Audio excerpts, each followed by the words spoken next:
পুনর্বার সকলকে স্বাগতম জানাইছি এসআই আসাম লাইভ 24 চ্যানেললৈ। পুনর্বার স্বাগতম জানাইছো মই সাইফুল ইসলাম।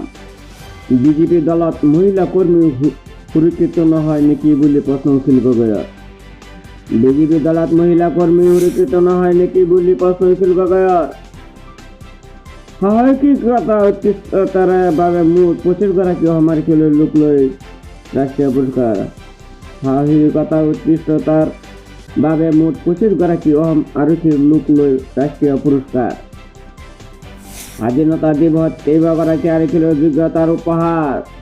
ৰঙিয়াত অৰ্ধগলিত অৱস্থাত উদ্ধাৰ মাতৃকন্যা মৃত্যুদেহ সন্ধান নাই স্বামী। হিতাধিকাৰী চাউল আত্মহত সুলভ মূল্যৰ দোকানত ঘৰত উত্তপ্ত পৰিস্থিতি। গুৰুত্বপূৰ্ণ খবৰ, হিতাধিকাৰীৰ চাউল আত্মহাত সুলভ মূল্যৰ দোকানী ঘৰত উত্তপ্ত পৰিস্থিতি। অবিচিৰ মৰ্যাদা বিচাৰি ৰঙা চৌকুৱাত উঠিল ভাৰতীয় সেনাৰ সন্তাৰ সংবাদমেল। চৰাইদেউ প্ৰেছ ক্লাবৰ উদ্যোগত স্বৰ্ণ বিজয় কপিল সোণৰ সম্বোধনা। বাক্সাত প্ৰতিবাদ সভা উচ্ছেদৰ বিৰুদ্ধে প্ৰত্যুত্তৰ দিবলৈ সাজু দল সংগঠন। স্বাধীনতা দিৱসৰ প্ৰাকক্ষণত গ্ৰেপ্তাৰ আলফা স্বাধীনতা লিংমেন। 45 বলবমৰ ভিতৰত 1 ঘণ্টা ধৰি ৰোগী হোৱা ৰাজপথতে আবদ্ধ এম্বুলেন্স। স্বাধীনতা দিৱসৰ প্ৰাকক্ষণত গহপুৰ পৌৰসভাৰ একাধিক কাৰ্যসূচী ৰূপায়ণ। মাদ্ৰাসা ছাত্ৰক ডিঙি কাটি হত্যা গ্ৰেপ্তাৰ ইমাম হাফিজ মহচিন ৰহমান। গুৰুত্বপূৰ্ণ খবৰ, হিতাধিকাৰীৰ চাউল আত্মহাত সুলভ মূল্যৰ দোকানৰ ঘৰত উত্তপ্ত পৰিস্থিতি। ৰাজ্যৰ সমবায় সমিতি একাংশ এজেণ্ট গ্ৰেপ্তাৰ নকৰে মুখ্যমন্ত্ৰী হিমন্ত বিশ্ব শৰ্মাকে নিৰ্দেশনা। মুখ্যমন্ত্ৰী খেলাঞ্চৰি ন কৌশলে দৰিদ্ৰ হিতাধিকাৰীৰ ৰাষ্ট্ৰীয় খাদ্য সুৰক্ষা আঁচনি বিনামূলীয়া চাউলত এজেণ্ট চলাই গৈছে লুণ্ঠন ৰাজ। দ্বীপ গাঁৱৰ সুলভ মূল্যৰ দোকানৰ ঘৰত উত্তপ্ত পৰিস্থিতি। দৰিদ্ৰ বিনামূলীয়া চাউল আত্মসাৎ কৰাৰ অভিযোগ। এজেণ্টৰ বিৰুদ্ধে শতাধিক ক্ষুদ্ৰ ৰাইজে চাউল বিচাৰি ঘেৰাও কৰে। এজেণ্টৰ বাহাদুৰ জালিয়াতিৰে চাউল আত্মসাৎ কৰা এজেণ্টক গ্ৰেপ্তাৰৰ দাবী তীব্ৰ প্ৰতিবাদ হিতাধিকাৰী।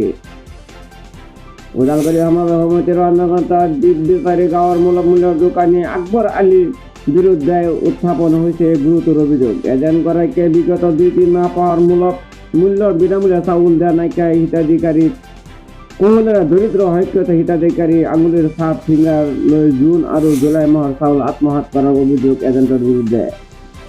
হিতাধিকাৰীৰ আধাৰ কাৰ্ড লিংক নাইবা আয়ুষ্মান কাৰ্ড বনাই দিয়াৰ কথা কৈ আঙুলিৰ ছাপ লোৱাৰ অভিযোগ। বাকী টকা চাউল বিচাৰিলে দিয়া হৈছে বুলি ওলোৱা হিতাধিকাৰীৰ দমক দিয়াৰ অভিযোগ। এই সন্দৰ্ভত ওদালগুৰি জিলা যোগান বিভাগৰ ৰাইজে অভিযোগ দিয়ে যদিও কোনো সমাধান সূত্ৰ নাপালে দুখীয়া ৰাইজে উপায়ন্তৰ হৈ ৰাইজে নিজৰ প্ৰাপ্য চাউল বিচাৰি এজেণ্টৰ বাহাদুৰ ঘেৰাও কৰি প্ৰতিবাদ সাব্যস্ত কৰে। ক্ষুদ্ৰ ৰাইজে দুখীয়া চাউল আত্মসাৎ কৰে। এজেণ্ট আকবৰ আলী গ্ৰেপ্তাৰ কৰক, দুৰ্নীতিগ্ৰস্ত এজেণ্টৰ লাইচেন্স বাতিল কৰক। খাদ্য আৰু সামগ্ৰিক যোগান বিভাগ হাই আমাক চাউল লাগিবই আজি শ্লোগানে পৰিৱেশ উত্তাল কৰি তোলে। সমান্তৰালকৈ একতা তন্ত্ৰৰ জৰিয়তে এজেণ্ট আকবৰ আলীৰ বিৰুদ্ধে ব্যৱস্থা গ্ৰহণ কৰিবলৈ মুখ্যমন্ত্ৰী জিলা উপায়ুক্ত তথা বিভাগীয় কৰ্তৃপক্ষক দাবী জনাই দৰিদ্ৰ হিতাধিকাৰীসকলে। ইফালে দুখীয়া তেজ ঘূৰি খোৱা এজেণ্ট আকবৰ আলীৰ বিৰুদ্ধে সংশ্লিষ্ট কৰ্তৃপক্ষই কি ব্যৱস্থা গ্ৰহণ কৰে পৰৱৰ্তী সময়ত লক্ষণীয় হ'ব। পৰৱৰ্তী খবৰটো চোৱাৰ আগতে চেনেলটো ছাবস্ক্ৰাইব কৰি বেল আইকন বজাই দিব আৰু বন্ধু বান্ধৱীলৈ শ্বেয়াৰ কৰিবলৈ একেবাৰে নাকৰিব, আমাক উৎসাহিত কৰিবলৈ এটা লাইক কৰিব। পৰৱৰ্তী খবৰটো হৈছে হিমাচলত প্ৰকৃতিৰ তাণ্ডৱ বন্ধ। 752টা পথ 24 ঘণ্টাত মৃত্যু একৰজনত। পুনৰ প্ৰাকৃতিক ৰোহিত পৰিছে হিমাচল প্ৰদেশ। প্ৰচণ্ড বৰষুণৰ ফলত সৃষ্টি হোৱা বানপানী 24 ঘণ্টাত 21জন লোকে প্ৰাণ ত্যাগ কৰিছে পাহাৰীয়া ৰাজ্যখনত। যোৱা নিশা সোলান জিলাত অতিপাত বৰষুণৰ মাজতে ডাঙৰ বিস্ফোৰণৰ ফলত 7জনকৈ লোকৰ মৃত্যু হৈছে। আনহাতে চিমলা চহৰত শিৱ মন্দিৰ ভাঙি যোৱাৰ ফলত এই পৰ্যন্ত 9জনকৈ লোকৰ মৃত্যু হোৱাৰ তথ্য লাভ কৰা গৈছে। এইদৰে মাত্ৰ 2টা দিনত ৰাজ্যখনত 21জনকৈ লোকৰ মৃত্যু হৈছে। আশংকা কৰা হৈছে ভাঙি পৰা মন্দিৰৰ কংক্ৰিটৰ তলত এতিয়া 15ৰ পৰা 20জনকৈ দৰ্শনাৰ্থী আবদ্ধ হৈ আছে। ফলত মৃত্যুৰ সংখ্যা আৰু অধিক বৃদ্ধি পোৱাৰ আশংকা আছে। স্থানীয় সূত্ৰৰ আদালত প্ৰকাশিত বাতৰি অনুসৰি সোমবাৰে পুৱা চিমলাৰ চামাৰ হিলছত থকা এই মন্দিৰটোত প্ৰায় 50জন দৰ্শনাৰ্থী একগোট হৈছিল। অতিপাত বৰষুণৰ ফলত হঠাৎ মন্দিৰটোৰ একাংশ ভাঙি পৰে। এই ভাঙি পৰা ধ্বংসৰ মাজত আবদ্ধ হৈ পৰে মন্দিৰটোৰ দৰ্শনাৰ্থীসকল। ইয়াৰ মাজৰ পৰা এই পৰ্যন্ত 9জনৰ মৃতদেহ উদ্ধাৰ কৰা হৈছে। চিমলাৰ উপায়ুক্ত আদিত্য নাগিয়ে সংবাদ সংস্থা নীতি আয়োগ জনাইছে যে অঞ্চলটোত সৃষ্টি হোৱা ভূমিস্খলনৰ ফলত বহু লোক মাটিৰ তলত আবদ্ধ হৈ থকাৰ আশংকা কৰা হৈছে। আনহাতে ফাগলি এলেকাৰ জাৰডুন গাঁৱত বহুকেইটা ঘৰ মাটিৰ তলত পুত গৈছে। তেওঁ জনোৱা অনুসৰি অতি পাত বৰষুণৰ লগতে ডাৱৰ বিস্ফোৰণৰ ফলত 7জন লোকৰ মৃত্যু হৈছে, আনহাতে 6জনক উদ্ধাৰ কৰা হৈছে। বানপানীত ধ্বংস হৈছে একাধিক ঘৰ। পৰৱৰ্তী খবৰ হৈছে ৰাজ্যখনৰ মুখ্যমন্ত্ৰী সুখবিন্দৰ সিং সুখিয়ে জনসাধাৰণক ঘৰৰ ভিতৰতে থাকিবলৈ আহ্বান জনোৱাৰ লগতে নদীৰ কাষলৈ যোৱাৰ পৰা বিৰত থাকিবলৈ অনুৰোধ জনাইছে। ইয়াৰ উপৰিও তেওঁ জনসাধাৰণৰ ভূমিস্খলন হ'ব পৰা অঞ্চলৰ পৰা আঁতৰি থাকিবলৈ আহ্বান জনাইছে। পৰ্যটকসকলকো তেওঁ সময়ছোৱা ৰাজ্যখনলৈ নাহিবলৈ বিনম্ৰ অনুৰোধ জনাইছে। উল্লেখ্য যে যোৱা কিছুদিন ধৰি হিমাচলত বৰষুণ অব্যাহত আছে।